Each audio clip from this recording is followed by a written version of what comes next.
Witam Was wszystkich, moi kochani, w drugim odcinku podróży przez Wietnam i Malezję. Mam nadzieję, że pierwszy odcinek się Wam podobał, tak więc zabieram Was na drugą część przygód przez Azję.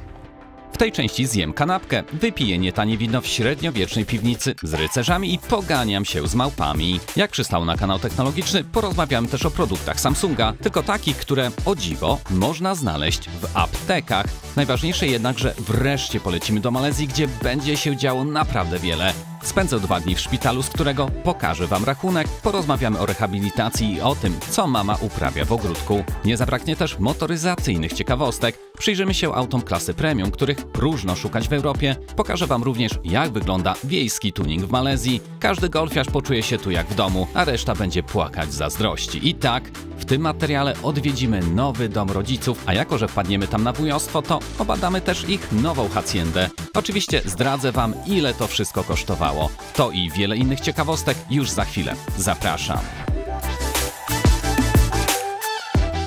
Pewnie pamiętacie, że poprzedni odcinek zakończył się, gdy byliśmy na górze Taku. Schodząc, rozmawialiśmy o trudach życia i chęci zmiany miejsca zamieszkania właśnie na Malezję. Jeśli tego materiału jeszcze nie widzieliście, to musicie go nadrobić. Link w prawym górnym rogu ekranu i choć w tamtym miejscu może zakończyliśmy poprzednią część, to muszę Was zaskoczyć, że ten dzień wcale nie dobiegł końca, bowiem tuż po świątyniach na górze Taku wybraliśmy się do Cham Towers. Jest to kompleks zabytkowych wież Chamów znajdujących się w Pan Thiet w prowincji Binh Thuan. Raczej nikt Wam tego nie powiedział na lekcjach geografii, przynajmniej ja nie miałem tego w programie, ale Chamowie to lud pochodzący z Azji Południowo-Wschodniej, który zamieszkiwał teren dzisiejszego Wietnamu i Kambodży. Byli oni twórcami królestwa Champa, które istniało od II wieku naszej ery aż do XIX wieku. To jednak zostało ostatecznie podbite przez Wietnamczyków. Warto podkreślić, że w języku polskim nie mówimy lud Chamów, tylko właśnie lud Chamów. Choć utracili swoje państwo, to wciąż zachowali tożsamość, język i tradycje, co czyni ich jedną z najbardziej niezwykłych społeczności w tym regionie.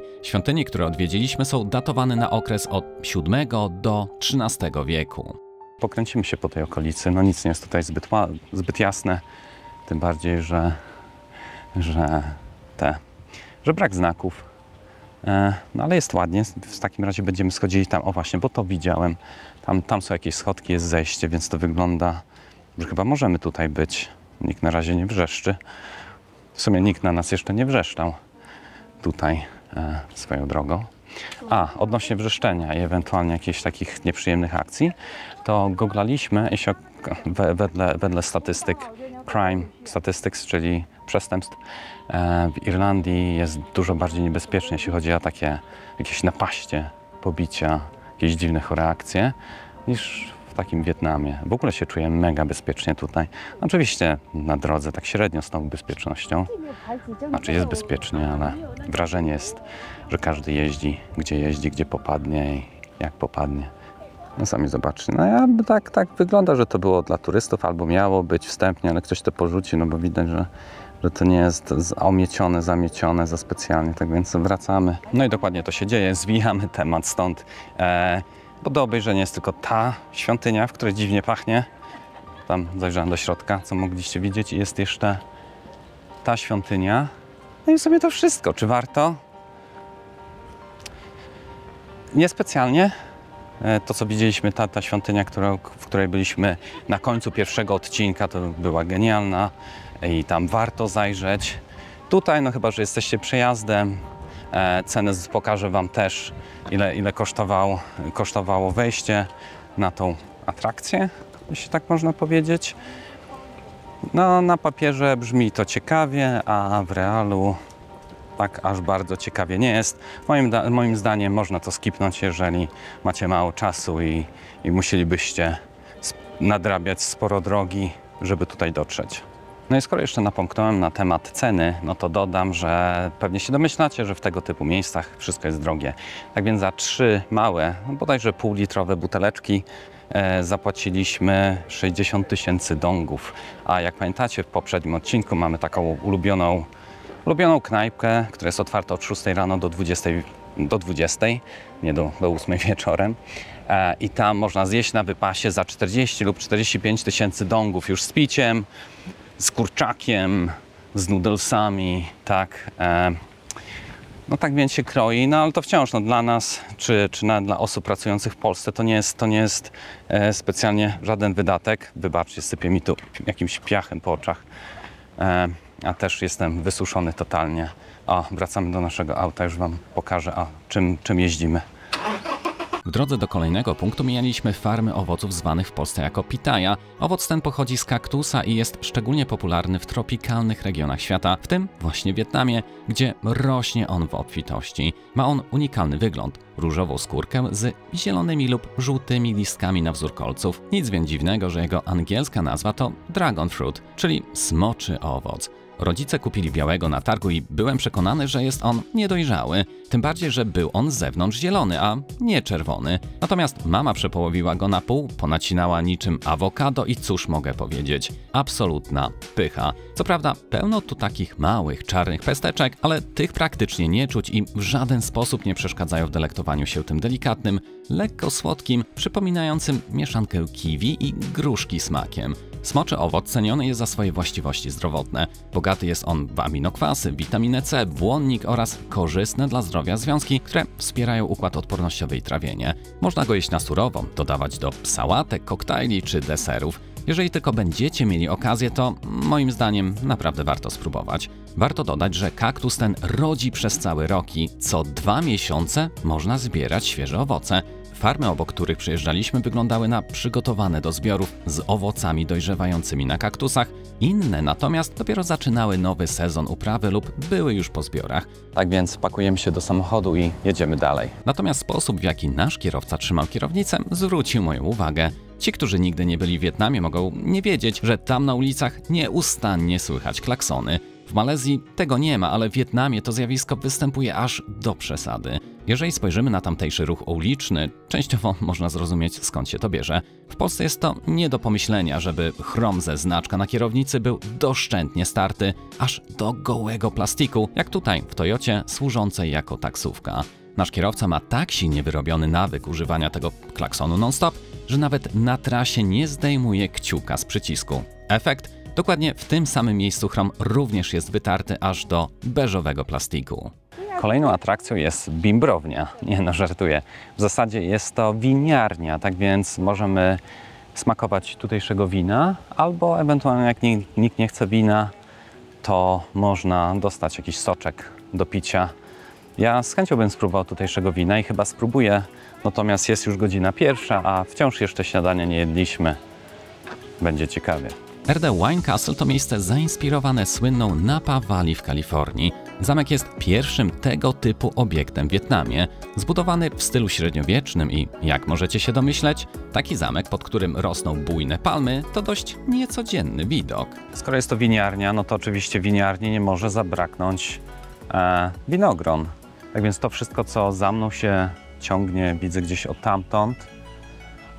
Tutaj, no tego nie jest jakoś super dużo, ale czy to jest część tylko wystroju, czy to są te drzewka plącza, z których właśnie robi się wino? Zobaczymy. Miejsce to emanuje spokojem i wręcz ogrodniczą perfekcją. Za mną znajdują się posągi, sporo mniejsze od tych na wyspach Easter, czyli wielkanocnych. Taki ładna ozdóbka, prawda? Jesteśmy już za bramą wejściową. Tutaj widzę bardzo ładną karetę. Taką na złoto malowaną. Podejdziemy do niej może bliżej. Kolejny raz odnoszę wrażenie, że komercjalizacja atrakcji w Wietnamie mocno wychodzi im na dobre. Dbałość o szczegóły jest wręcz niesamowita. Jednak główną atrakcją tutaj jest piwnica, w której panuje cudowny wręcz chłód. Butelki leżakują tu przez kilkanaście lub nawet kilkadziesiąt lat. Tutaj jeśli chodzi o te numeracje na butelkach, no to znaczy kwalifikacja. Im wyższy numer, tym lepsze wino. Tutaj widzicie, że jest to numer 99, czyli jedno z najlepszych. Natomiast tutaj jest wersja limitowana, za butelkę kosztuje $300. Nie jestem specjalnym zwolennikiem wina, ale akurat Merlot tak całkiem lubię. Tutaj widzę jest Cabernet Sauvignon również. Tego nie kojarzę. Tam też wszystkim dobrze znany z Lidlów i z Biedronek. Tutaj mamy takie wyśmienite salony, na które można usiąść. Jedzonko jest nie jest prawdziwe. Wina też nie ma. Tak po prostu, żeby sobie zrobić zdjęcie że się jest, nie wiem, królem. Takie trochę dziwne to. A swego czasu, jak było gorąco, no to robili to w ten sposób, że tam są buteleczki wina, aby je trzymać w chłodzie, po prostu w studni. Tutaj dali do powąchania te z numerem 55, natomiast tam dalej mamy Chardonnay i te. Kolor wydaje mi się naprawdę przepiękny i zapach również jest wyjątkowy, chociaż nie lubię białego wina. To naprawdę nie brzmi, tylko naprawdę pięknie pachnie. W ogóle niezła tabliczka, co zrobić najpierw. Popatrzeć, poniuchać, spróbować, potrzymać 2-3 sekundy i nie wiem, delektować się, konkludować. Tutaj widzimy, jak pięknie zapakowane są te buteleczki. Naprawdę, jeśli chodzi o sposób dostarczenia tego, no to wygląda naprawdę elegancko. Tutaj jest ten 99 najdroższy chyba, też z korkociągiem. Zgrabnie to się prezentuje. Jak widzicie, takie salony nie głupie, nie? Tutaj można by było kebaba w takiej sali opędzlować. Zależy, kto co lubi, kto do czego przywykł. Boże, masakra. Wyszliśmy, tam w środku było chyba 14-16 stopni. Absolutnie nie czuliśmy zimna. Było po prostu relaksująco, a w tym momencie wyszliśmy i tutaj już wam powiem, że jest 31. Chociaż jesteśmy w cieniu, jest taki skwar momentalnie. A, no jeszcze wypiłem swój kieliszek mojej ukochanej, bo ona nie pije. Znaczy nie pije. Można by było spróbować, tak? A, jeszcze jeden sklep. No i dobra, znowu jest klimatyzacja, jest lepiej. Więcej rzeczy do kupienia, ale to już wygląda taniej, sami zobaczcie. Tutaj jest też ta 99 do nabycia, jak ktoś chce.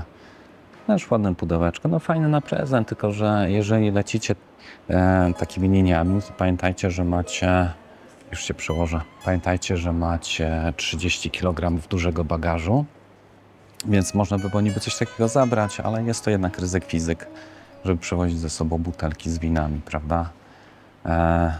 No chyba, żeby wypić na miejscu, jeżeli ktoś lubi. Może i zapytam o cenę. Pani po angielsku średnio rozmawia, ale zapytałem się, powiedziała, że to kosztuje 650 €, natomiast ta 99 kosztuje 199 €. Tak więc widzicie, jeżeli płacicie w dolarach, jesteście z Ameryki, no to za tą samą butelkę zapłacicie 299. Natomiast jeżeli jesteście z Europy, no to już 199 €.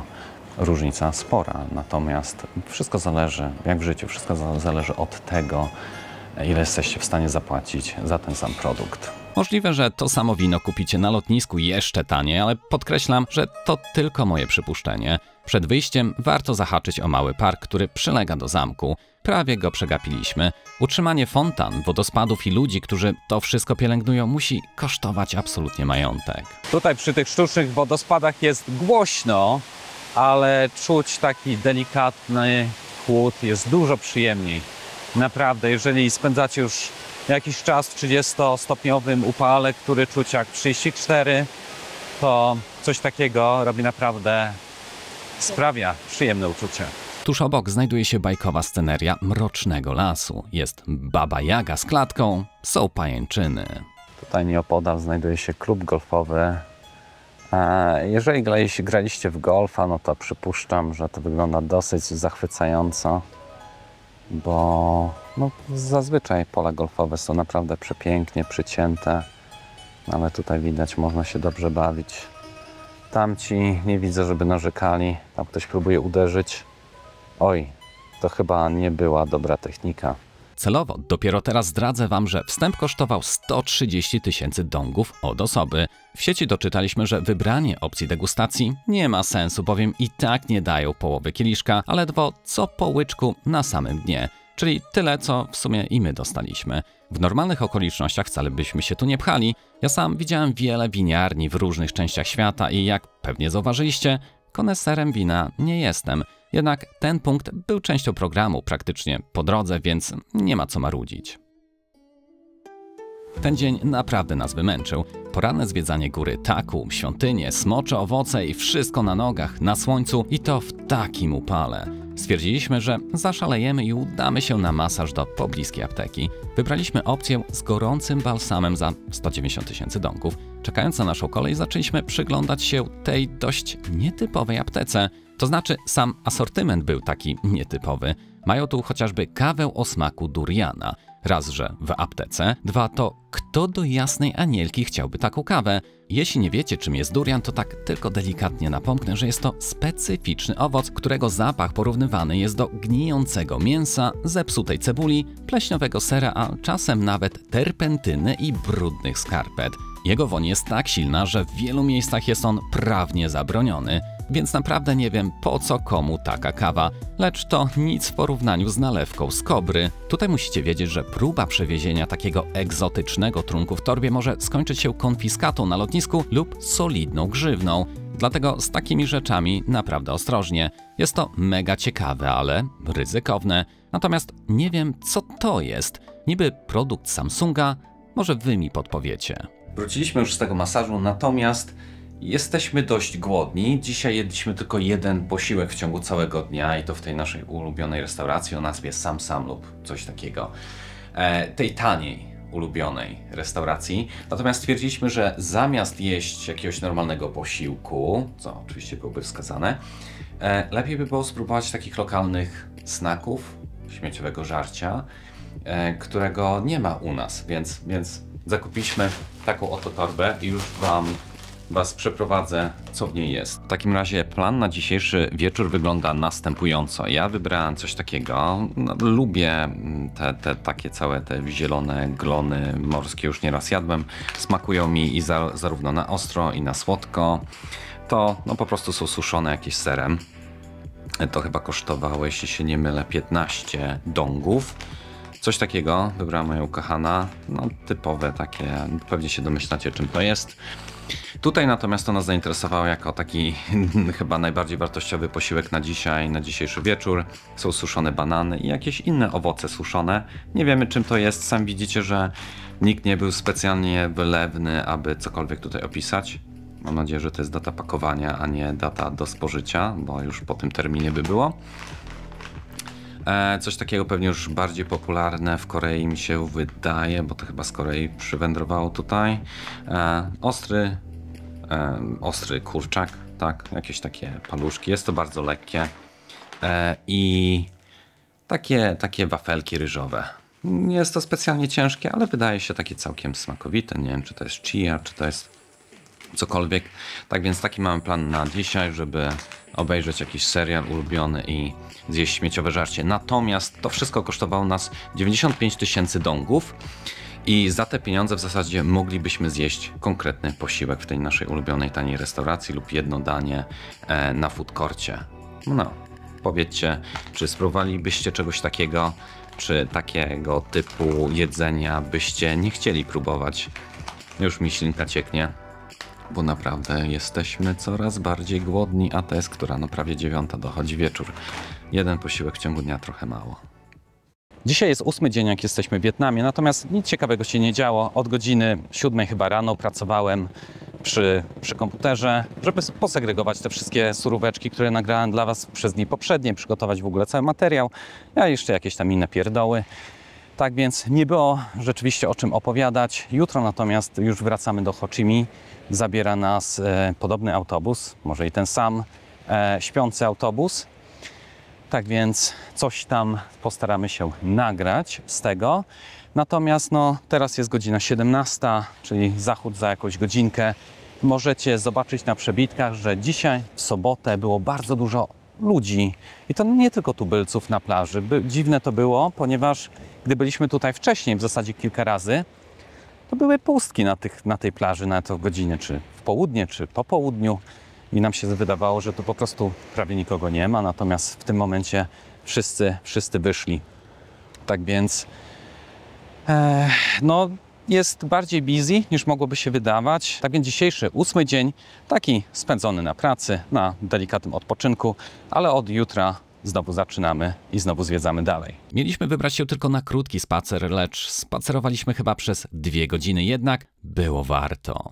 Jak widzicie, jest godzina 17:51. O 17:57 zachodzi słońce, czyli to, co mamy tam po prawej na dole, z takim słoneczkiem na zegarku. Zobaczcie, jaka piękna miejscówka, ale jeżeli zoomujemy na zachód słońca, to wygląda to absolutnie przepięknie. Dopiero teraz mieliśmy szansę dostrzec, że Mujne to miejsce, gdzie czas zdaje się płynąć inaczej. Jakby rytm dnia wyznaczany był nie przez zegarki, lecz przez ruchy fal i szum wiatru tańczącego w koronach palm. Słońce chyli się ku horyzontowi, rozlewając złote światło na spokojne wody, a na brzegu rybacy kończą swój codzienny trud. To właśnie morze jest sercem tej społeczności, nie tylko źródłem utrzymania, ale i nieodłącznym elementem ich tożsamości. Przystanęliśmy na chwilę, by przyjrzeć się ich codziennej rutynie. Jeden z rybaków szedł na brzeg, aby przyciągnąć łódź koszykową. Słońce już skryło się za horyzontem, ale wciąż pozostaje delikatna poświata, w której możemy obserwować, jak wprawnie wypycha łódź na morze.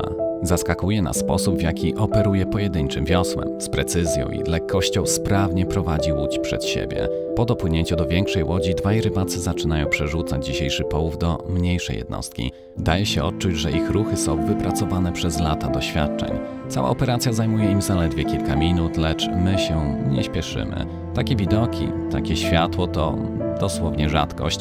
Zachodzące słońce maluje ten obraz różem, pomarańczem i fioletem, tworząc przepiękny gradient na niebie i odbijając się w wodzie. Można dostrzec też ciemniejsze odcienie błękitu i granatu, szczególnie w głębszej części oceanu. Ta paleta barw naprawia nas spokojem i melancholią. Ale spójrzcie, wygląda na to, że część rodziny dołączyła, aby pomóc tym mężczyznom.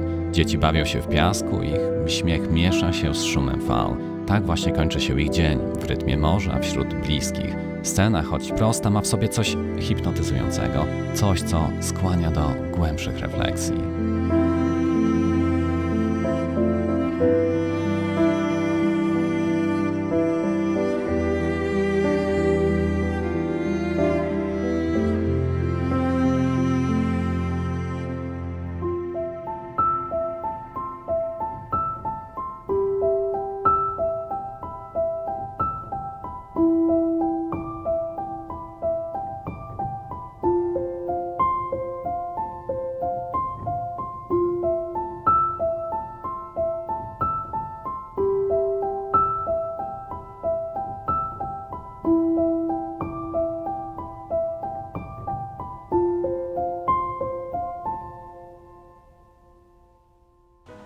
Dzień dobry moi kochani, dzisiaj wracamy do Ho Chi Minh. Jest chwilę po godzinie 7, ale jak pewnie widzicie za mną już całe życie się rozpoczęło.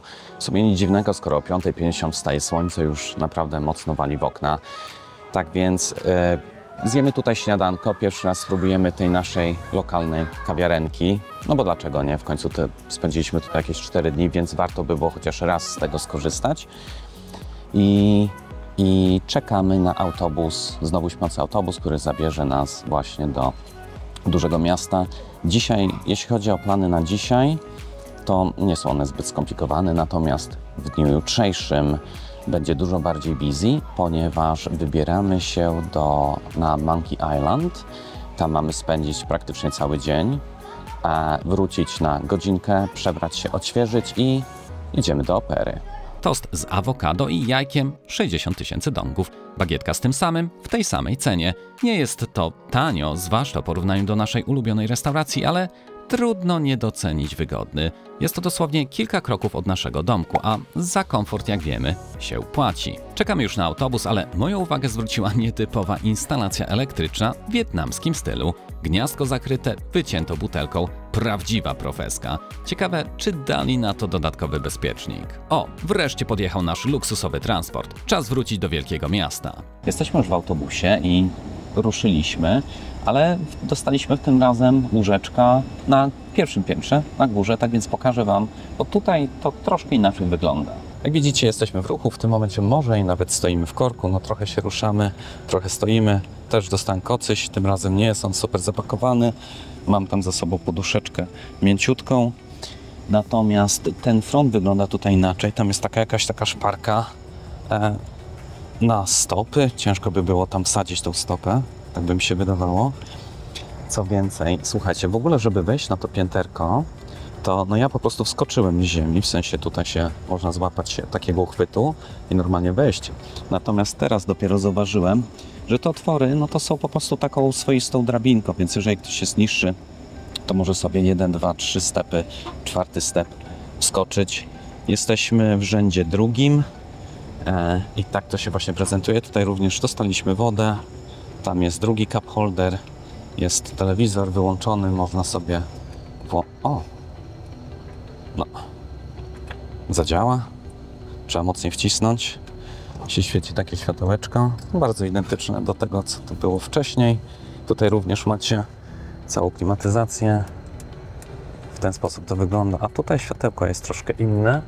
Natomiast, jeżeli się nie mylę, to za mną nie ma takiego światełka, jakie było tam poprzednio. Nie ma. Tak więc te tutaj małe odpowiada za lampkę do czytania, ale tutaj z nią ciężko by było czytać. I widzicie, w ten sposób trasa leci. Zmierzamy już. W ogóle autobus się trochę spóźnił, która to jest godzina po 9, powiedzmy 45. Poczekaliśmy chwilę, no ale jak najbardziej się udało. Widzicie tutaj też w ogóle RGB po całości. To jakieś światełko tam po całości. Daje ciekawy vibe. W nocy na pewno ładniej to wygląda. Tutaj widzicie, nie ma zasłonki, ale chyba ta zasłonka powinna robić za dwie strony, ponieważ widzę tam również to w ten sam sposób wygląda każda kajuta, można powiedzieć, każde siedzenie ma tylko jedną zasłonkę. Zaraz ją wypróbuję. No i tyle. Trochę popracować można, poleżeć, odpocząć. No i tyle. I jedziemy do Ho Chi Minh.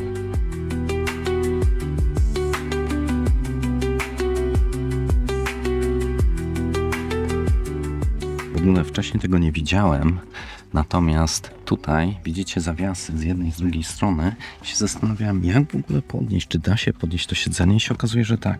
Należy pociągnąć tę wajchę i pociągnąć z drugiej, no i pociągnąć to całe oparcie. Musiałem się przerzucić na telefon, bowiem w tym momencie jest bardzo mało miejsca, aż to mnie blokuje.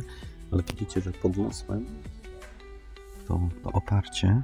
Można praktycznie do siedzącego i jak je puszczę, no to można dostosować sobie to, w jaki sposób chcemy siedzieć. No, ciekawy feature. Szkoda, że nie wiedziałem o nim wcześniej, bo by się wygodniej pracowało. Może chce się ruszyć sama. No nie, no, trzeba mieć dwie ręce. Jedną ciągniesz, drugą ciągniesz oparcie i sobie ustawiasz tak, jak chcesz. Powiedzcie szczerze, czy nie chcielibyście tak podróżować też w innych krajach? Nawet w Polsce między większymi miastami byłoby co? Źle? Takie autobusy jeżdżą tutaj zarówno w dzień, jak i w nocy. Aż dziw bierze, że nie ma takich kursujących przez całą Polskę między morzem a górami. Po około 2 godzinach zatrzymaliśmy się na pierwszy postój. Tutaj również dają klapki na czas wyjścia. Miejsce wydaje się czyste, zadbane i roznoszą się tu smakowite zapachy. Nie chciałem być nachalny, ale uznałem, że możecie być bardzo, ale to bardzo ciekawi, jak wyglądają toalety w takich krajach. Nagrałem tylko urywek, więc pozwolę sobie zatrzymać na chwilę ten obraz. Zwróćcie uwagę na tą przyrodę. Jest to toaleta otwarta. W zasadzie znajduje się tu tylko zadaszenie. To miejsce kojarzy mi się z drugim odcinkiem 4. sezonu serialu Rick and Morty zatytułowanego The Old Man and the Seed. Taki dość podobny vibe. No ale mówię o tym tylko jako o ciekawostce. Z kolei co do samego autobusu, to tym razem podróżujemy Hyundaiem Universe Noble. Podróż minęła wyśmienicie, ale dotarliśmy już do Ho Chi Minh i z torbami czekamy na Graba. Aplikacja podaje nie tylko numer rejestracyjny, ale również model i kolor auta, co znacznie ułatwia odnalezienie kierowcy. W drodze zauważyłem ciekawy patent. Parasolkę dla smartfona. W końcu na słońcu telefon potrafi naprawdę się mocno nagrzać. Mieszkanko, które na bookingu wyglądało jak z marzeń, w realu zrobiło słabsze wrażenie. Na zdjęciach sami zobaczcie. Te okna nie wyglądają jak okna, a jak fototapeta lub Photoshop. I owszem, widok z mieszkania, z balkonu absolutnie zachwyca. Niesmak zaczyna się już w miejscu, gdzie 30-kilogramowe torby trzeba wnieść po wąskich, krętych schodach. W mieszkaniu było w ogóle czyjeś wciąż mokre pranie. Odnieśliśmy wrażenie, że na co dzień mieszka tu rodzina, która tylko na te kilka dni się zwinęła. Dowodem na to jest jedzenie poukrywane w szafkach, w lodówce różne sosy, na wpół wypita butelka wody, a nawet browarek i pół owocu, napoczęte lody w zamrażalniku. Zachwyceni nie byliśmy. Te okna i widoki są rzeczywiście niczego sobie, jednak jest to absolutna szklarnia na ostatnim piętrze. Mimo włączenia klimatyzacji musieliśmy otworzyć balkon, bowiem temperatura temperatura wewnątrz była nie do wytrzymania. Barierka na balkonie aż parzy. Z jednej części terasy można przejść na drugą, która należy do głównej sypialni. Jest tu nawet fajny, mały stoliczek, aby zjeść posiłek lub wypić poranną kawę. Słońce praży nasz dach, aż nie chce się wracać do środka. Czarne zasłony niby osłaniają, ale też przyciągają to ciepło. Jednak chcieliśmy zobaczyć, jak wygląda całość po odsłonięciu i rzeczywiście robi to wspaniałe wrażenie. Wewnątrz wciąż jest jakieś 50 stopni Celsjusza. Przyznam wam, że jesteśmy tak średnio zadowoleni z tego mieszkania, ponieważ ta klima, pomimo ustawienia na 17 stopni na chłodzenie, w zasadzie nie chłodzi, więc albo nie ma gazu, cokolwiek tam się dzieje. Natomiast jest to strona słoneczna i tutaj tak niesamowicie grzeje, że w mieszkaniu, pomimo tego, że przyszliśmy chyba z godzinkę temu, to jest lekko 30 parę stopni. Normalnie leje się pot wszędzie. Zobaczcie, no to jest tak zwana szklarnia, tam za tym są okna, tylko że zasłonięte, bo jak się odsłoni, to jest naprawdę słabo. Ale tutaj jeszcze taka ciekawostka, której pewnie nie widzieliście. Kran, niby jak kran, ale w tę stronę nie działa, w prawo nie działa, w lewo działa. I on działa tylko i wyłącznie w lewo. Mamy tylko i wyłącznie zimną wodę, która oczywiście jest tak na 40 stopni. Nie wiem, czy te rury idą gdzieś górą, czy gdzie, ale jest ciepła, więc można nią myć naczynia.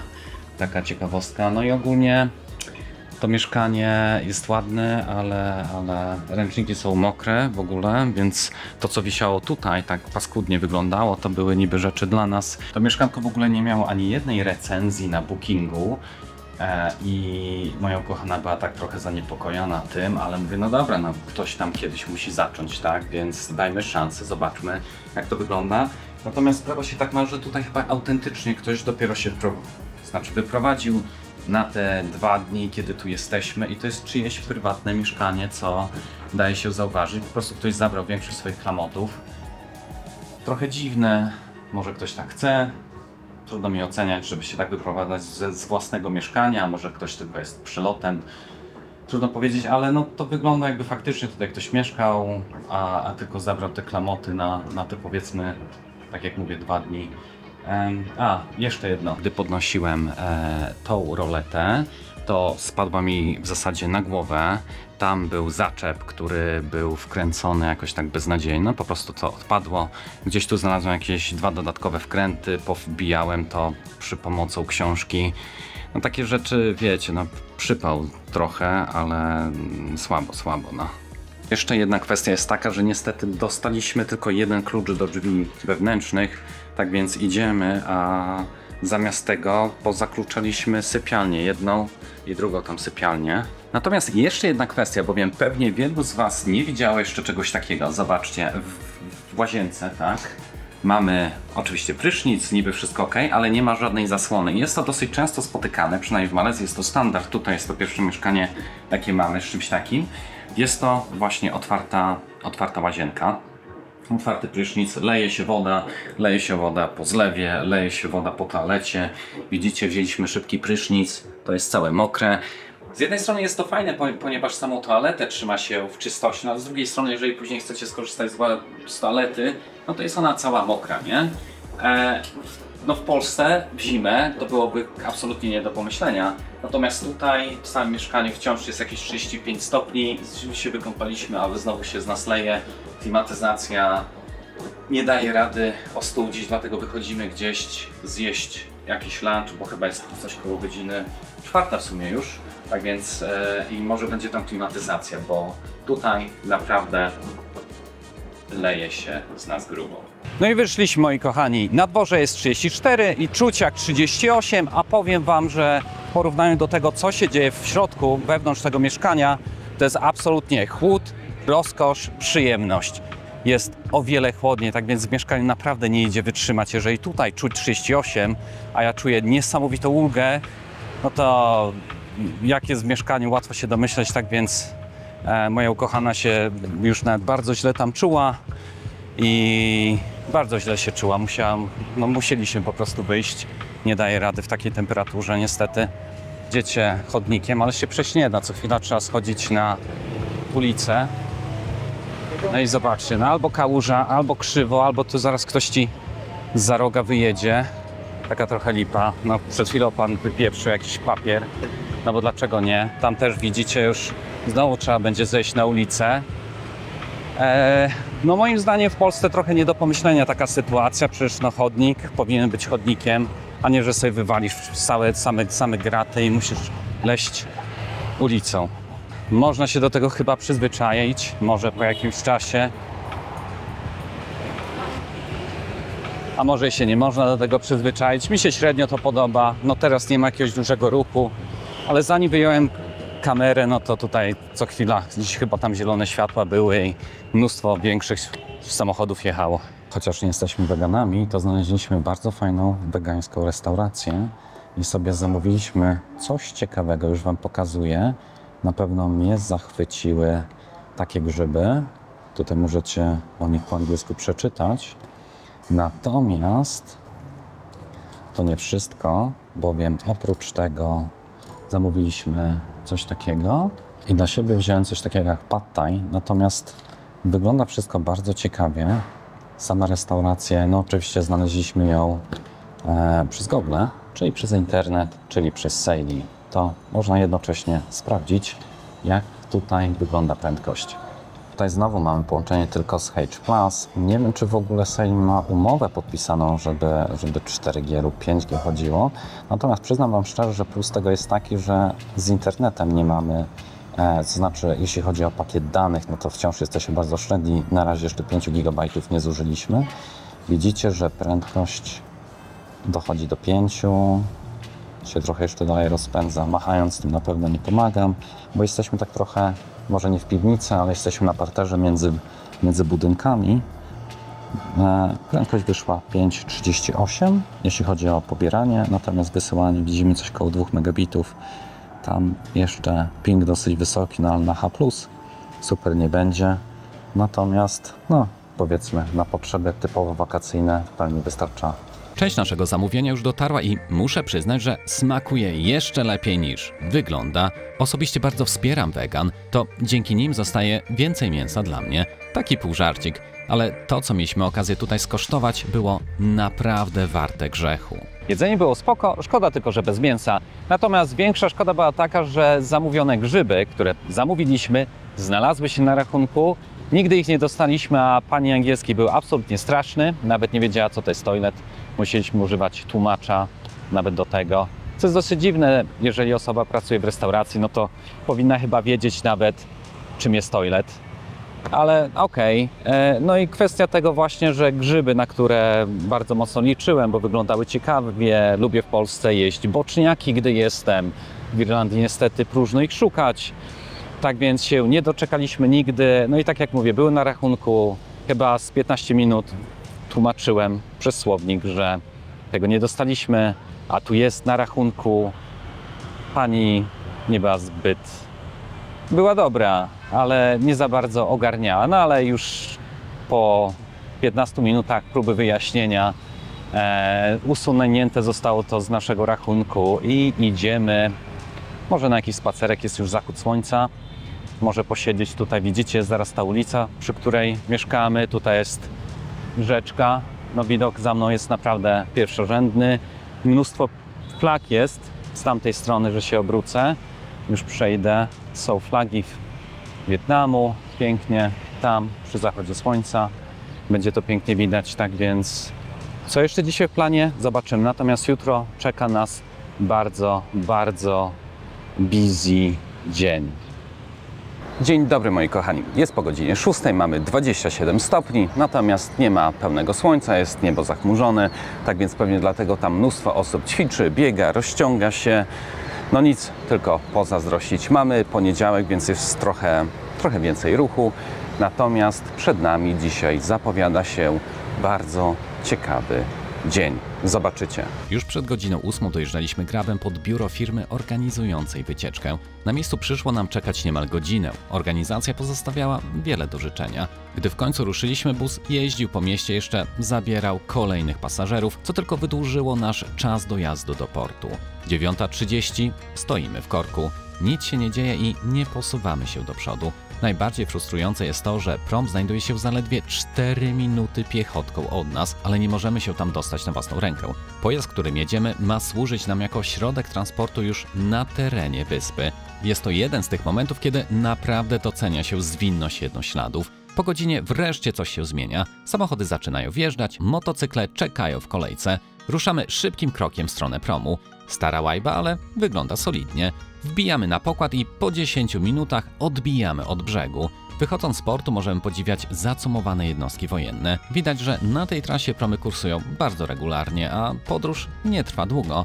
W końcu nasz prom dobija do celu. Kładka opuszczona, czas wysiadać. Właśnie zakończyliśmy naszą przeprawę promową i idziemy z powrotem na autobus, który zabierze nas dalej na tą wysepkę. Choć dotarliśmy tu przeprawą promową, to Gan Za nie jest wyspą, lecz jedną z dzielnic Ho Chi Minh. Jest to obszar o wyjątkowej historii i ogromnym znaczeniu ekologicznym. W przeciwieństwie do tętniącego życia miastem, którego populacja sięga 11 milionów, w Gan Za mieszka jedynie około 100 000 osób.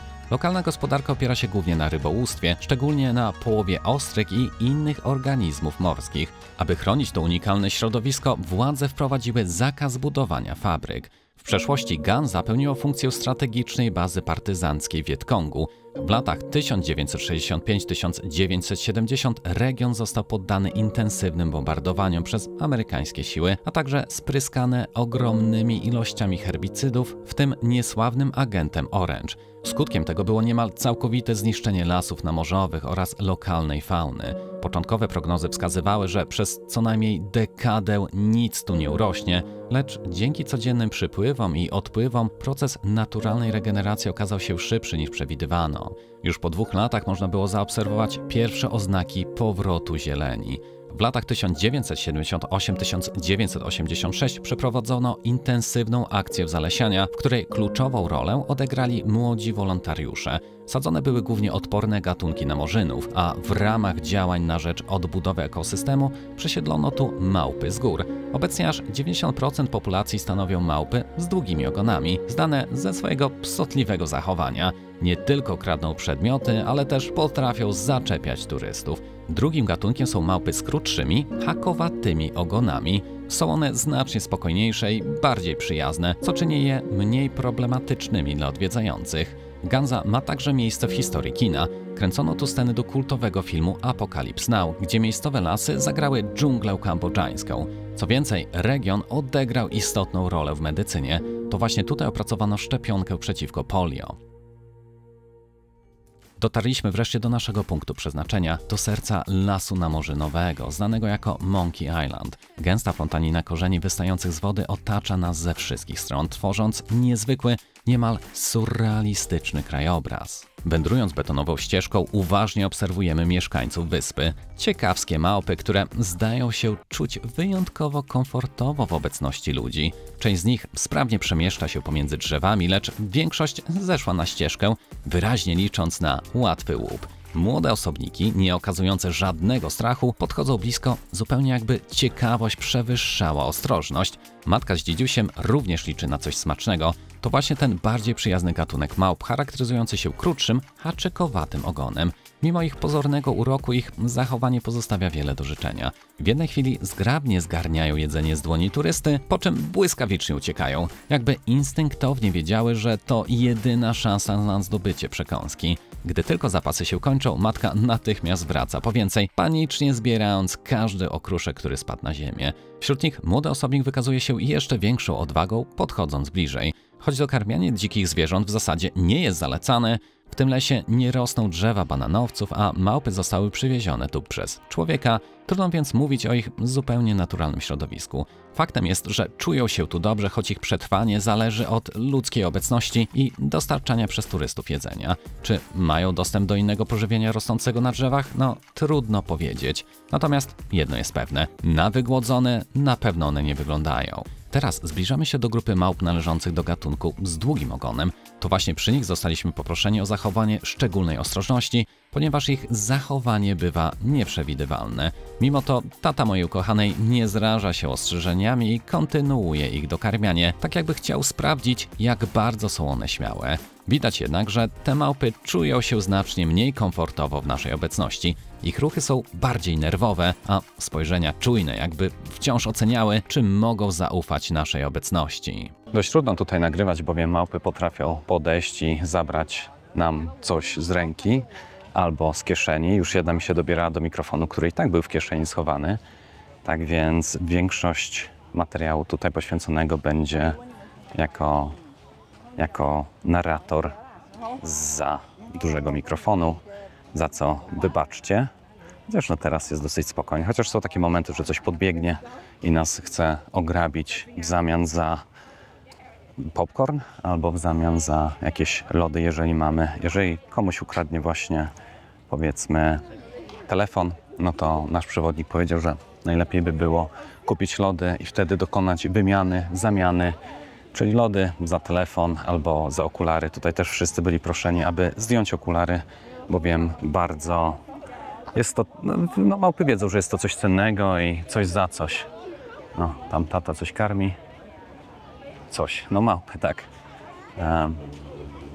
Tak więc jest to dosyć błotniście miejscami.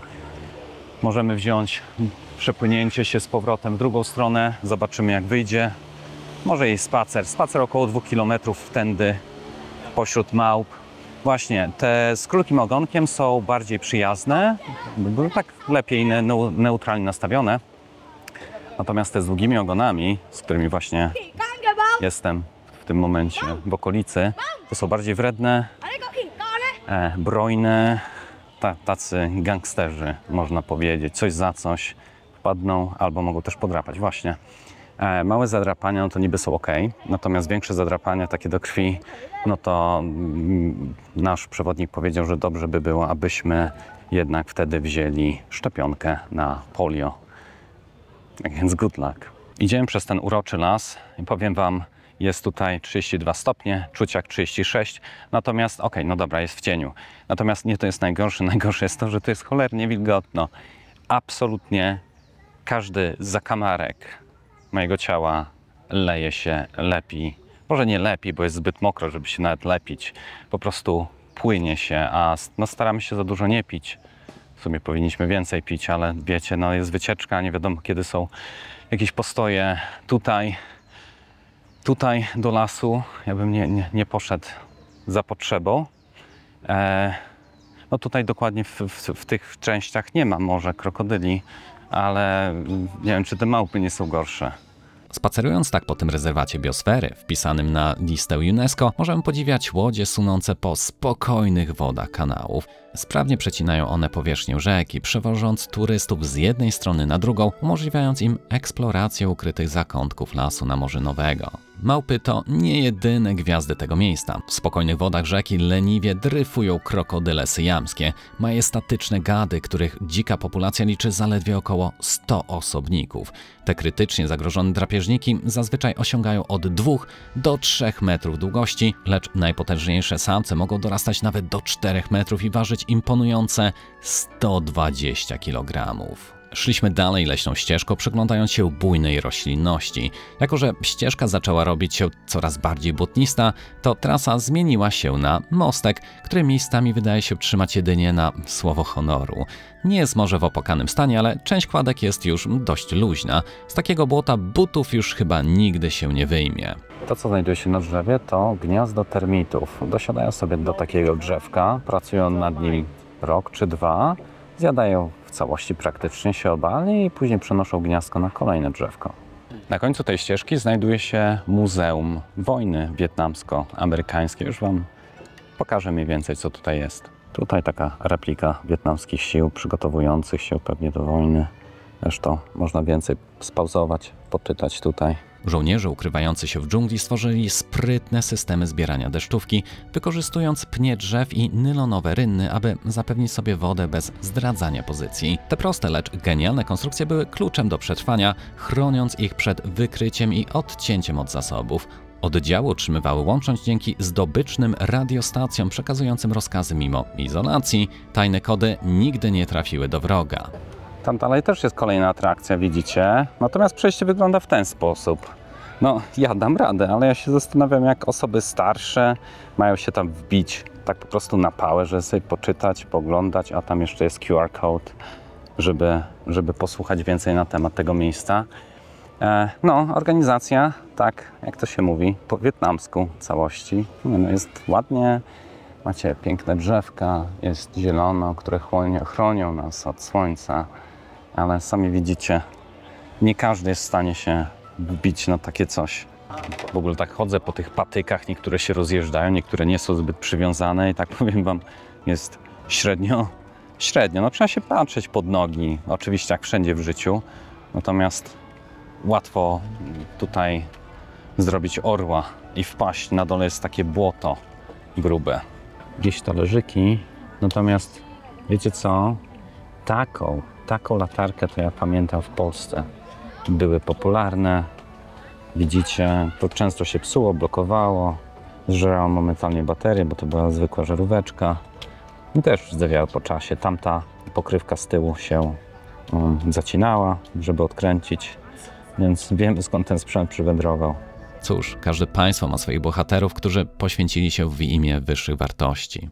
Hej podróżnicy, czas pędzi niesamowicie. Odcinek zbliża się już do godziny, a pod poprzednim materiałem gorąco prosiliście o zdecydowanie krótsze treści. W takim razie to idealny moment na przerwę. Obiecuję, że w trzeciej części naszej podróży wyruszymy do Malezji, gdzie czeka na nas mnóstwo fascynujących historii i niezwykłych miejsc do odkrycia. Przy okazji warto wspomnieć, że cała ta wyprawa nie byłaby tak płynna bez stałego dostępu do internetu. To dzięki usłudze Sailly zawsze wiemy, gdzie jesteśmy i dokąd zmierzamy. Jeśli wy planujecie w przyszłości daleką podróż, to nie zapomnijcie, że z moim kanałem możecie zgarnąć 15% zniżki. Jak to zrobić? Otóż wystarczy wejść na sailly.com, łamany na Techmaniac HD lub kliknąć link w opisie. Wpisz kraj, do którego się wybierasz, wybierz idealny dla siebie pakiet i przejdź do kasy. Na etapie podsumowania sprawdź, czy kupon zniżkowy został aktywowany. Jeśli nie, to kliknij pole rabatu i wpisz Techmaniac HD. Zobaczysz, jak cena spada o 15%. Jak najbardziej zachęcam do skorzystania z tej okazji, a tymczasem serdecznie zapraszam Was do obejrzenia trzeciej części naszej podróży, którą znajdziecie na mojej stronie www.techmaniachd.pl w zakładce Inne, Podróże, Przeprowadzka do Azji. Do zobaczenia w następnym.